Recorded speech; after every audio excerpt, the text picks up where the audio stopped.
সময়ের চেয়ে জীবনের মূল্য অনেক বেশি ভাই। দয়া করে কেউ এত রিস্ক নিয়ে ঝড় বাদলের দিনে কেউ আপনারা এই স্পিড বোটে পার হতে যায় না। আমার জীবনে আমি একবার পার হইতে যে শিক্ষা হয়েছে, এরপর থেকে আমি স্পিড বোটে চড়ার শখে উঠে গেছি।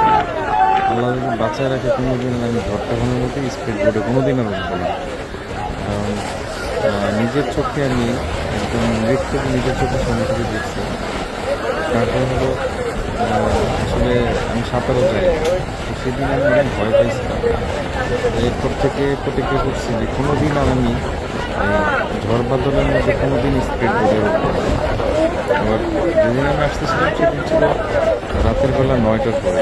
অনেক রিস্কি একটা আমার জার্নি ছিল, কোনো দিন আর আমি এটা করবো না। তাই সবাইকে বলছি আপনারাও যারা পদ্মা সেতু কিংবা অন্যান্য জায়গায় স্পিড বোটে ঝড় বাদলের মধ্যে উঠবেন না।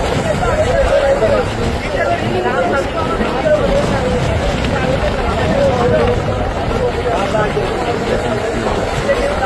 আমার মনে হয় আপনারা এই জলের ভিতরে জীবন শেষ করে যাচ্ছেন। চরম একটা বিপজ্জনক অবস্থা। মনে হয় যে স্পিড বোটে চলার এক ফিল পাই আমি। সামর্থ্য আছে আমি সমুদ্র পর্যায়ে ব্যবস্থা রাখতে পারছি, আমি সাঁতারও শিখেছি, সাঁতার সুন্দরভাবে চলাতে পারছি।